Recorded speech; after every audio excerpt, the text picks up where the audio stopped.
아멘. 우리 사랑하는 모든 성도님들 감사합니다. 우리 온라인으로 참여하고 계신 모든 우리 성도님들 주의 이름으로 축복합니다.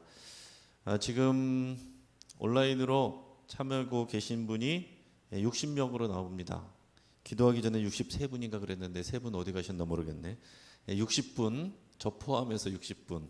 네, 제가 이게 지금 온라인이고 우리 쌍방향으로 우리 하는 것이기 때문에 제가 이름 불러드리고 좀 축복해드리겠습니다. 우리 송영호 장로님, 오복희 권사님, 또 나일의 성도님 누구신지 모르지만 축복합니다. 또 이한 장로님, 또 우리 박태우 집사님, 우리 감사합니다. 나귀자 집사님, 윤혜숙 집사님, 서기래 권사님, 하나님의 아들 지저스 누구신지 모르지만 축복하고 궁금하네요.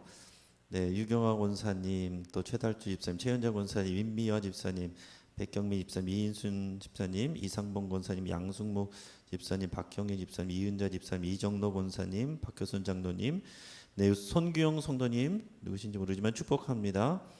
또 김기봉 집사님 또 있습니다. 또 우리 장근원 목사님, 또 이정숙 집사님, 그다음에 소망하다 누구신지 모르지만 축복합니다. 우리 강형구 집사님, 또 이정은 집사님, 모두 축복합니다. 제가 여기 앞으로 또 들어오시는 분들 댓글도 많이 써주시고 같이 쌍방향으로 은혜를 더 나눌 수 있으면 좋겠습니다. 오늘 하나님께서 우리에게 주시는 말씀은 누가복음 19장 1절에서 10절까지의 말씀입니다.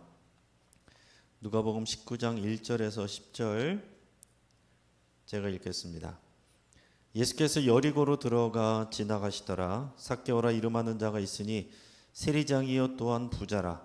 그가 예수께서 어떠한 사람인가 하여 보고자 하되 키가 작고 사람이 많아 할 수 없어 앞으로 달려가서 보게 하여 돌 무화과 나무에 올라가니 이는 예수께서 그리로 지나가시게 되밀어라.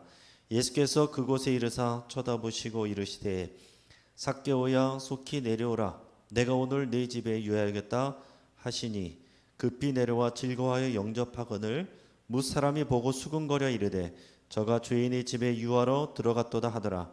삭개오가 서서 주께 여짜오되 주여 보시옵소서 내 소유의 절반을 가난한 자들에게 주겠사오며 만일 누구의 것을 속여 빼앗은 일이 있으면 네 갑절이나 갚겠나이다. 예수께서 이르시되 오늘 구원이 이 집에 이르렀으니 이 사람도 아브라함의 자손이미로다. 인자가 온 것은 잃어버린 자를 찾아 구원하려 함이니라. 아멘. 아멘. 감사합니다. 네, 우리 그 사이에 65명으로 넣으셨네요. 네, 우리 김순덕 권사님, 김경순 권사님 또 감사하고요. 네, 배정숙 집사님, 이수님 전사님 또 참여해 주셨습니다. 감사합니다. 그 외에도 또 올리지 않으셨지만 들어와 계신 분들 축복합니다. 우리 안기복 권사님도 올리셨습니다. 네. 제가 무슨 저기 인터넷 방송하고 있는 그런 느낌입니다. 우리 그래도 이렇게 우리 쌍방향으로 실시간으로 우리 함께 하고 있다라는 거, 이렇게 할 수 있다라는 거 참 너무 감사하고 기쁜 일입니다. 오늘 예수님을 만나셨습니까? 라는 제목으로 함께 은혜를 나누겠습니다. 여러분, 시인 정채봉은 자신의 어떤 책에서 5종류의 만남에 대해서 얘기를 했습니다. 첫째는 생선과 같은 만남, 두 번째는 꽃송이 같은 만남, 건전지와 같은 만남, 그리고 지우개와 같은 만남, 손수건과 같은 만남, 이렇게 5가지 만남이 있다 그랬습니다. 생선과 같은 만남은 만날수록 비린내가 묻어난다, 악취가 난다, 그래서 가장 잘못된 만남이다 그랬고요. 꽃송이와 같은 만남은 피어있을 때는 환호하다가 시들면은 버린다, 조심해야 될 만남, 이렇게 얘기했고, 건전지와 같은 만남은 힘이 있을 때는 사용하다가 힘이 떨어지면 버린다, 그래서 비천한 만남이라고 했고, 지우개와 같은 만남은 금방의 만남이 순식간에 지워져 버리는 만남이다, 그래서 시간이 아까운 만남이다, 이렇게 표현하고 있습니다. 마지막으로 손수건과 같은 만남은 힘들 때 또 그 눈물과 땀을 닦아주고 또 위로해주는 그런 가장 아름다운 만남이다 그랬습니다. 여러분들은 어떤 만남을 만들어 가시는지 모르겠습니다. 그런데 여러분, 예수님과의 만남은요, 손수건과의 만남과 비교되는 정도가 아닙니다. 예수님과의 만남은 그냥 우리 힘들 때 위로해주고 격려해주고 그런 정도의 만남이 아니에요. 저는 혼자 생각하면서 예수님과의 만남은 심장 이식과 같은 만남이다 이렇게 생각했습니다. 심장 이식. 예수님을 만나는 것은 예수님의 심장을 이식받는 겁니다. 그게 예수님을 진짜 만나는 거예요. 예수님의 심장이 우리의 심장이 되고 예수님의 생명이 우리의 생명이 되는 것. 이게 예수님을 만났을 때 일어나는 일이다라는 것입니다. 여러분, 예수님을 인격적으로 만나셨습니까? 인격적으로 만났다라는 표현을 하면 이것을 어려워하시는 분들이 많이 계신데, 내 인격, 내 지정의, 내 생각, 내 지식, 내 감정, 내 의지를 가지고 말씀을 통해서 내가 죄인임을 인정하고 예수님이 하나님의 아들 유일한 구원자인 것을 인정하고 예수님을 내 인생의, 내 마음의 주인으로 받아들이는 것. 그래서 이제는 예수님이 주인 되어서 예수님께 순종하면서 평생을 살아가기로 결단하는 것. 이게 예수님을 인격적으로 만난다라는 그런 표현이에요. 그렇기 때문에 예수님은 스쳐가듯 만나는 만남이 아닙니다. 힘들 때 잠깐 만나는 그런 손수건 정도의 만남이 아니다라는 것입니다. 주일에 만나는 만남도 아니고요. 예수님이 내 안에, 내가 예수님 안에 사셔서 그래서 예수님과 내가 하나 되는, 연합하는 그런 사건, 그것이 예수님과의 만남입니다. 여러분, 예수님과의 이런 신앙을 예수님과의 만남으로 비교한다면 우리가 예수님이 우리의 바깥에 있는 상태가 있고 예수님이 우리 안에 계신데 손님처럼 있는 그런 경우가 있고 예수님이 우리 안에서 주인 노릇하고 계시는 정도의 만남이 있을 수 있을 거예요. 그러니까 이 만남을 통해서 우리의 신앙의 수준을 얘기한다면 그렇게 얘기할 수 있는 것입니다. 예수님이 내 바깥에 있느냐? 아니면 내가 모셔드렸지만은 가끔 가다가 필요할 때 손수건처럼 만나느냐? 손님처럼 만나느냐? 아니면은 예수님이 내 삶의 주인이 되어서 매일 예수님의 말씀을 듣고 예수님이 하고자 하는 일을 내가 하고자 하는, 예수님의 심장이 내 심장이 되고 예수님의 생명이 내 생명이 되는 이 삶을 사느냐? 이게 우리의 신앙의 정도가 되는 것입니다. 여러분, 오늘 우리가 본문 말씀의 삭개오 이야기를 들었는데 우리가 잘 아는 삭개오 이야기, 오늘 본문 바로 앞에는 예수님이 어떤 사람을 만났냐면 길거리에서 앞을 보지 못하는 맹인 거지를 만나시고 구원해 주시는, 치유해 주시는 그 사건이 나옵니다. 그러고 나서 오늘 본문에서는 부자이고 또 권력을 가지고 있던 세리장 삭개오를 만나시는 그런 내용이 나옵니다. 여러분, 예수님은 우리가 가난하냐, 부자냐, 어떤 사회적 지위가 낮으냐, 높으냐, 권력이 있느냐, 없느냐, 여기에 상관하지 아니하시고 모든 사람을 찾아오십니다. 여러분, 그것이 우리에게 복음이에요. 삭개오는 그 사회에서 있어서 불의한 자였습니다. 죄인이었어요. 많은 사람들이 싫어하는 그런 사람이었습니다. 그렇지만은 예수님은 삭개오를 찾아오셨고 삭개오를 부르셨습니다. 그리고 삭개오에게 내려오라. 내가 오늘 너희 집에 가서 오늘 유하여야 하겠다. 내가 너희 집에 가겠다. 이렇게 말씀하시는 거예요. 그래서 실제로 삭개오가 내려왔고 삭개오의 집에 예수님이 들어가셨습니다. 그럴 때 사람들의 반응이 뭐였냐면 7절에서 보면 수근수근거리면서 저가 죄인의 집에 들어간다. 죄인의 집에 유하러 들어갔도다. 판단력이 없구나, 이런 얘기를 하는 것입니다. 율법에 의하면 의인은 죄인과 함께 있으면 안 됩니다. 죄인과 함께 머물고 죄인과 함께 있으면은 그 죄에 물드는 거거든요. 근데 누가 봐도 죄인인 삭개오 집에 예수님이 들어가신다? 그 예수님도 같이 비난받는 겁니다. 여러분, 요즘에 그 뉴스에서 여러분 보셨는지 모르겠는데 을왕리 쪽에서 그 만취한 차량에 역주행하는 차량에 차 사고로 숨진 그 한 50대 가장 이야기를 여러분께서 뉴스를 통해서 들으셨을 겁니다. 이 50대 가장인데 이제 치킨 가게를 하고 그날 저녁도 못 먹고 인건비를 아끼기 위해서 본인이 사장이면서 이제 배달도 하는데 마지막 배달이라고 나간 그 배달을 하러 나간 그 길에서 역주행으로 달려오는 그 벤츠 차량에 치여서 그 자리에서 숨지는 사건이 있었습니다.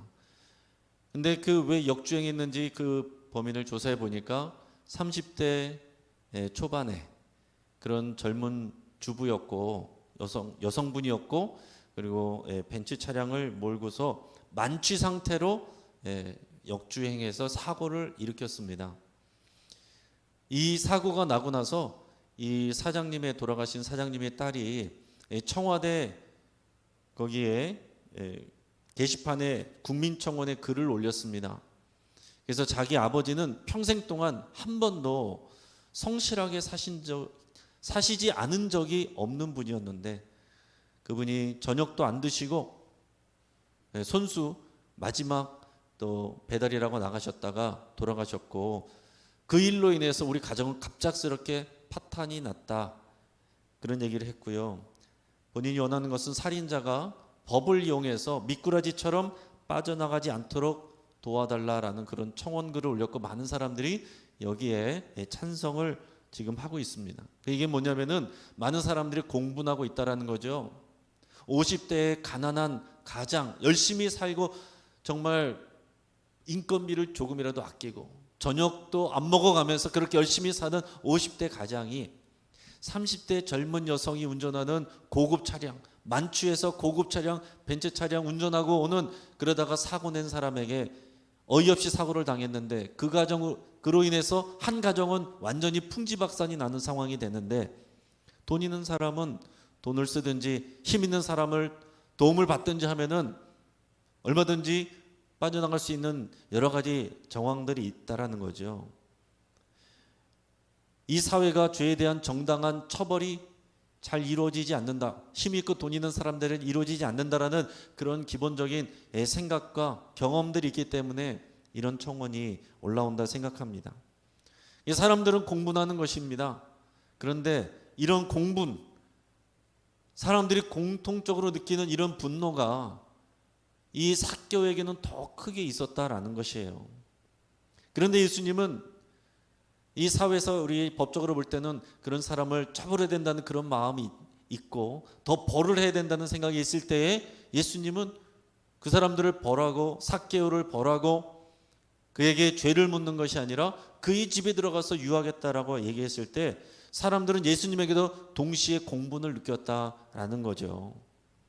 여러분, 삭개오는 어떤 사람이었습니까? 우리가 잘 아는 것처럼 키가 작은 삭개오, 그에게는 열등감이 있었습니다. 어릴 때부터 키가 작은 것이 그에게 크나큰 열등감이었어요. 가족들과 주변 사람들에게 별로 인정받지 못하고 무시받았을 겁니다. 그러면서 자라면서 이 삭개오는 나의 이 열등감을 극복하기 위해서 생각한 것이 돈을 많이 벌어야겠다, 사회적으로 힘을 얻어야겠다, 권력을 얻어야겠다, 그거였을 거예요. 그래서 결국 그는 그 지역 전체에 로마에게 세금 징수를 해서 갖다 바치는 세리장에 올라갔습니다. 로마의 심부름꾼이었고 그는 매국노였습니다. 하지만 그것으로 인해서 돈을 많이 벌었습니다. 세금을 징수해서 갖다 바치는 것뿐만이 아니라 그 이상의 세금을 걷어서 동포들에게 부당한 이익을 가져갔던 사람이에요. 자, 그 지역에 세금을 징수하고 그 이익을 남겼고 그래서 부자가 됐고 권력을 얻었습니다. 그럼에도 불구하고 그에게는 분명히 그 열등감은 사라지지 않았을 겁니다.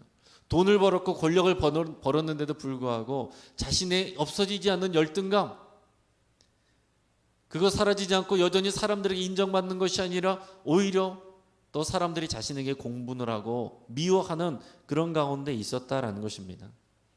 오늘 말씀 가운데 정확히 설명되어 있지는 않지만 우리가 삭개오를 묵상해 볼 때에 삭개오가 행했던, 반응했던, 예수님에게 보였던 그런 말과 행동들을 볼 때에 삭개오는 그 당시에 아마 자신의 삶에 대해서 회의감을 느끼고 있었을 거다 생각이 됩니다. 어느 순간 내가 살아오면서 돈도 많이 모았고 권력도 얻게 되었지만은 그의 삶이 마치 껍데기처럼 느껴지게 되었을 거예요. 사람들에게 나가지 못하고 사람들과 어울릴 수가 없고 그냥 자기만의 세계에 갇혀서 그냥 거기서 안위하면서 사는 자기 인생이 진정한 기쁨이었고 이것이 진짜 삶이 아니라 껍데기 인생이다라는 생각이 들었을 거다라는 것입니다. 하나님이 주신 처음의 모습, 내가 거기로 돌아가고 싶다. 이 껍데기 같은 인생 가운데서 내가 벗어나서 내가 헐헐 날고 싶다라는 생각을 하고 있었을 거예요. 여러분, 자신의 삶에 만족하고 있었다면 예수님을 만날 수가 없습니다. 만나기가 쉽지가 않습니다.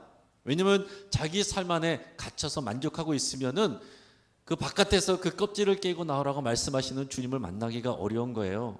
근데 내 삶이 어느 순간 공허하고 내 삶이 내 뜻대로 되지 않고 내가 살아가는 내 삶이 초라하게 느껴지고 이것이 진짜 인생이 아닌 것 같고 여기서 뭔가 좀 탈출하고 싶고 변화되고 싶은 이런 생각이 들게 될 때, 자신의 삶이 한없이 부질없게 느껴질 때에 그것이 우리는 인생의 갈림길에 서게 되는 그런 때입니다.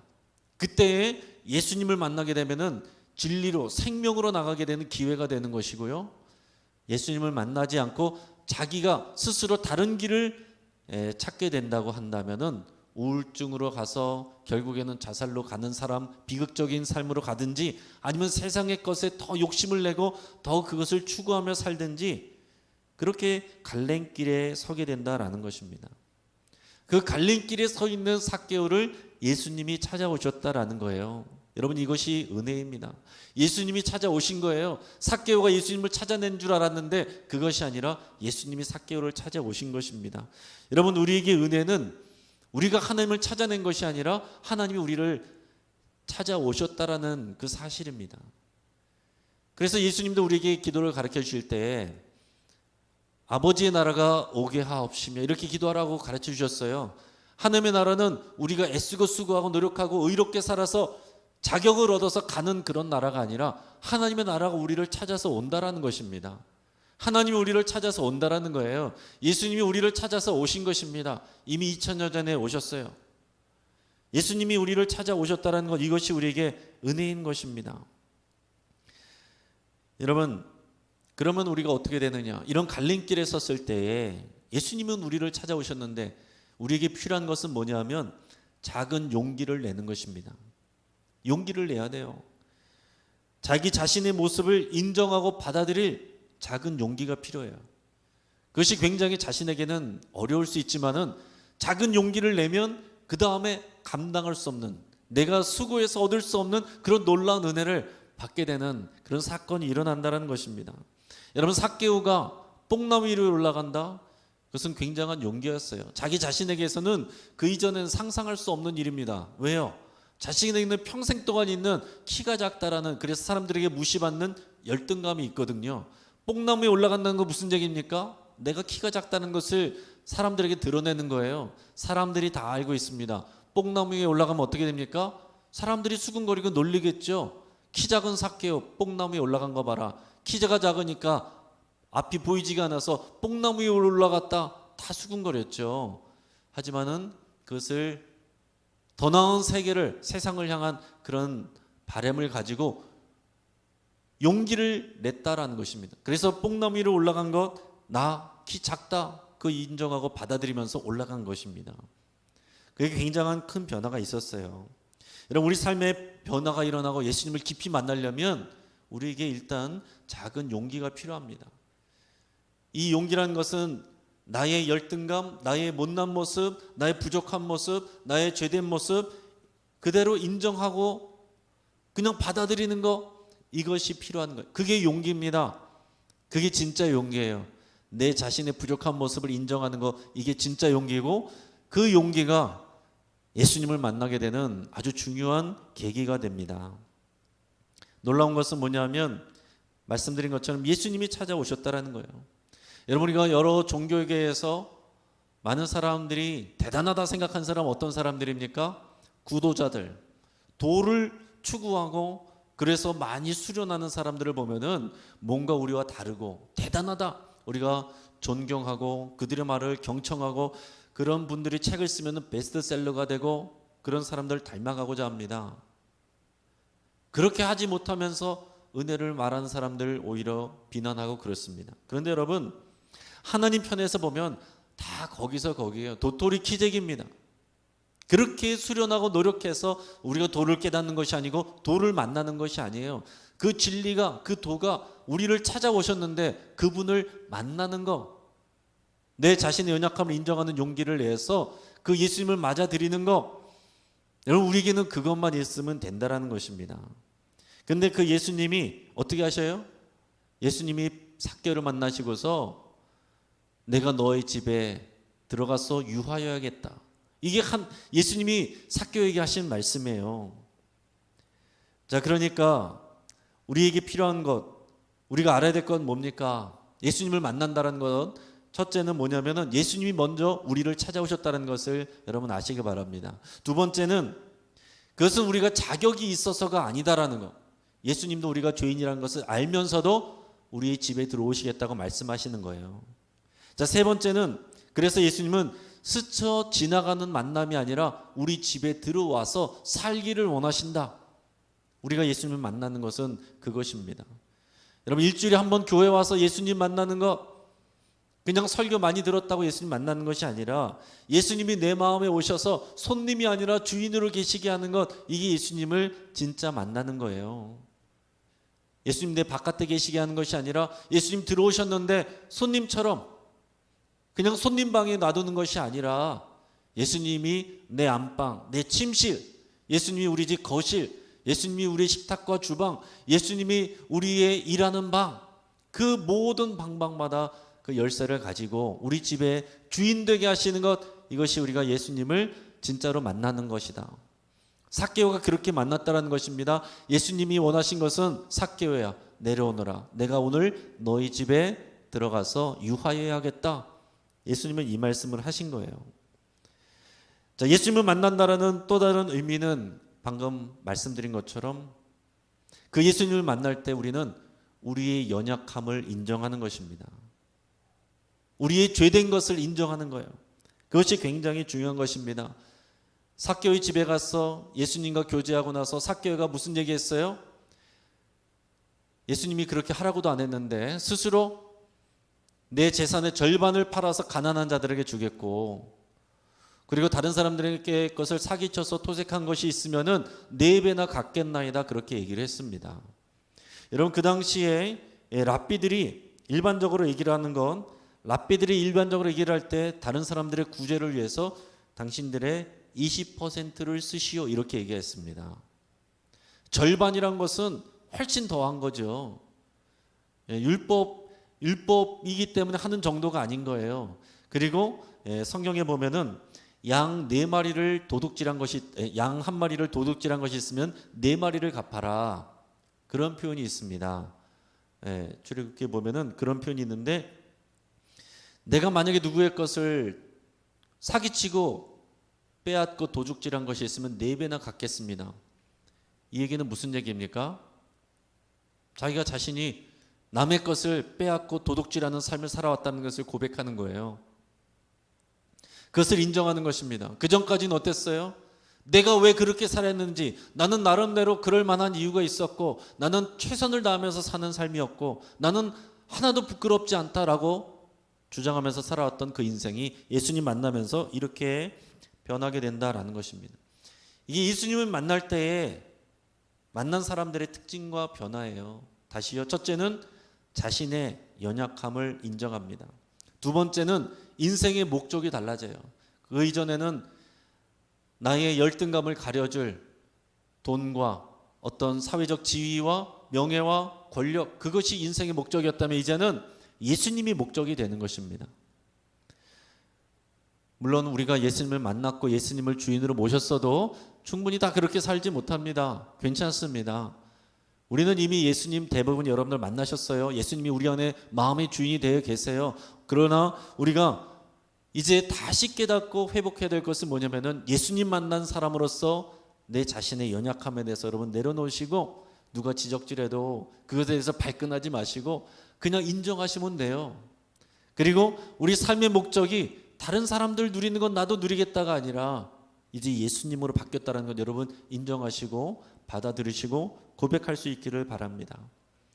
여러분 이제 제가 동영상 하나 보여드리겠는데, 이 동영상은 뭐냐면요, 얼마 전에 그 제가 들어서 이제 찾아보게 됐는데 음악 프로그램 불후의 명곡이라는 음악 프로그램에서 하도건 씨라는 배우가 이제 성악과 출신이었대요. 나와서 이제 노래를 불렀습니다. 임재범 씨의 비상이라는 노래를 불렀는데 이 임재범 씨의 비상이라는 노래는 어떤 노래냐면은 이 가수 임재범 씨가 한참 우울증으로 6년 동안 고생을 했는데 이분이 그 임재범 씨도 그렇게 우울증으로 힘들게 고생하고 자기 세계 안에 갇혀 살다가 이분이 이제 성경 말씀을 통해서 벗어나게 되고 그 옆에서 아내가 믿음이 신실한 아내가 굉장히 옆에서 자리를 지켜줬어요. 근데 그 노래를 이 하도건이라는 무명 배우였다가 요즘에 좀 알려지게 된 이 배우가 이 노래를 부르는 장면입니다. 이 노래를 부를 때 여러분 이 우울증 속에 있었던 자기 세계에 갇혀 있었던 이 한 가수의 고백이었고 오늘 부르는 또 가수의 고백인데 저는 이 노래 가사를 들으면서 그리고 그 장면을 보면서 이것이 삭개오의 고백이 아닐까, 죄인된 우리의 모든 사람들의 공통적인 고백이 되지 않을까 그런 생각을 했습니다. 자신의 세계 속에 갇혀서 나도 세상으로 나가고 싶다고 이렇게 고백하던 그런 존재가 내 꿈들을 그냥 펼쳐가는 그런 존재가 된 정도가 아니라 놀라운 주님의 은혜로 Amazing Grace, 주님의 은혜로 내가 이전에는 죄지자가 되었고 이전에는 보지 못했으나 이제는 내가 구원받았고 나는 이제 주님을 봅니다. 이렇게 고백하게 되는 것입니다. 여러분 이 시간 저와 여러분들이 삭개였다는 것을 같이 고백하며 우리 찬양하고 함께 기도하기를 바랍니다.